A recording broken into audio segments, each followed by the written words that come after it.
في جريمة خطيرة جدًا حصلت في محافظة الغربية، بالتحديد في مركز طنطا، بالتحديد أكتر في قرية تابعة لطنطا اسمها شهواه، وما أعرفش أنا قُلت الاسم صح والّا لأ، بس هي كده.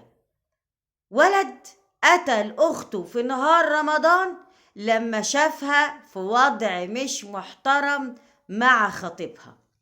سيد قتلت صاحبك ليه؟ عمل ايه صاحبك؟ عمل كارثة كبيرة مع أختي في نهار رمضان. والأب كان فين؟ الأب كان في الشغل. والأم فين؟ مقيلة شوية. والبنت دخلته؟ دخلته. طب وبعدين؟ طب هنيجي نحكي القصة كاملة ونقول ايه اللي حصل وايه اللي جرى. واهلا بيكم معانا في قصة جديدة في قصص وحكايات هدى. سيد ليه صديق عمره، شاب محترم وكويس، كانوا مع بعض في الدراسة ومراحل عمرية مختلفة كانوا فيها مع بعض، وكان بيجي عنده البيت وبيقعدوا مع بعض والدنيا تمام. قال له أنا عايز أخطب أختك، عنديش مشكلة، أنت شرف ليا، اتفضل تقدم لأختي وإحنا موافقين. طبعا اتقدم لأخته واتخطبوا لبعض.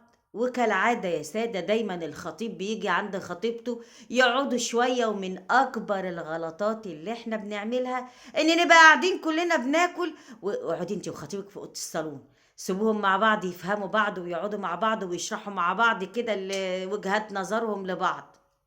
غلط كبير قوي. المهم نهدى ونسكت؟ لا، ما نهداش وما نسكتش. البنت والواد الحب ولع في الدورة ما بينهم. الواد ابتدى يجيلها البيت والأم غفلانة والأب في الشغل والأخ بره في شغله مع أصحابه. المهم في نهار رمضان جه سيد البيت بيفتح الباب، سمع صوت عند أخته. في إيه؟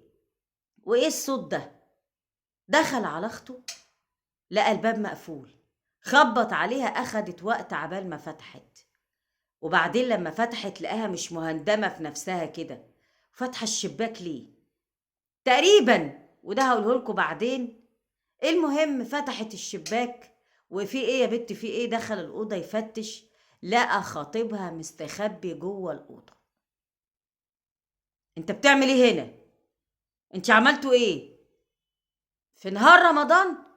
جريوا يضربوا بعض الاتنين، ده يضرب ده. المهم ان خطيب اخته ما كانش ساكت برضه، مش بيعدي الموضوع، ده يضربه لكمية، ده يديله كمية، ده يديله يتني رقبته، ده يتني. المهم الخناقة ايه شاطت ما بينهم، وهي عمالة ايه تصرخ وتحاول تفضي، مفيش. المهم الاخ ضرب في دماغه، جري جاب السكينة وقعد يضرب فيه، اداله عدة طعنات. فالولا جري على ناحية الشباك وضرب ضرب ضرب، وراح ايه محدوف في الشارع.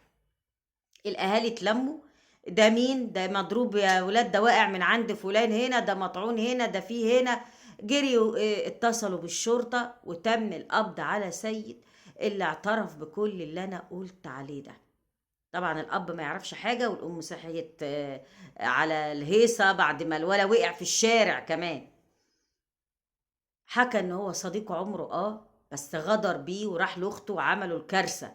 طيب ما هو انت كنت ممكن تعمل حاجة تانية، يعني انت ظبطت اختك مع خطيبها ماشي، احنا ما نعرفش هو ايه الموضوع وصل بينهم لايه. حتى لو غلط، الحل هو انك تقتله ولا الحل انك تجيب مأذون وتداوي الكارثة دي؟ لا، تهور الشباب ضربوا وحصلت الجريمة. ناس هنا هتسأل مثلا ما هي جريمة شرف مش هياخد فيها حاجة. لا هياخد، مين قال انه مش هياخد؟ ده يوم ما يجيب محامي ياخد منه الشيء الفلاني، ومحامي يعني من ان هم الناس التقيلة قوي قوي قوي قوي قوي قوي. حتى ان كان فريد الديب الله يرحمه كان هياخد 5 6 سنين او 10 سنين. طب امال ايه؟ ما هي دي قضية شرف، دفاع عن النفس برضو، شاف اخته في وضع شرف. لا، قضايا الشرف اللي هي بتاخد حكم مع ايقاف هي الزوج والزوجة فقط.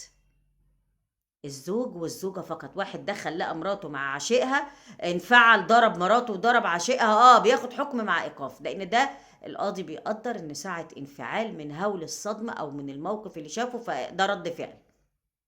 لكن الاخ لا، الاخ يتحاكم، ضيع نفسه وقتل شاب. وبرضه الشاب اللي اتقتل ده برضه ضيع نفسه. مستعجل قوي على ايه؟ كان المفروض الموضوع كله يتحل. طب انا هتجوز اختك، انا هات المأذون ونكتب الكتاب وخلاص. لكن في تهور في القصة.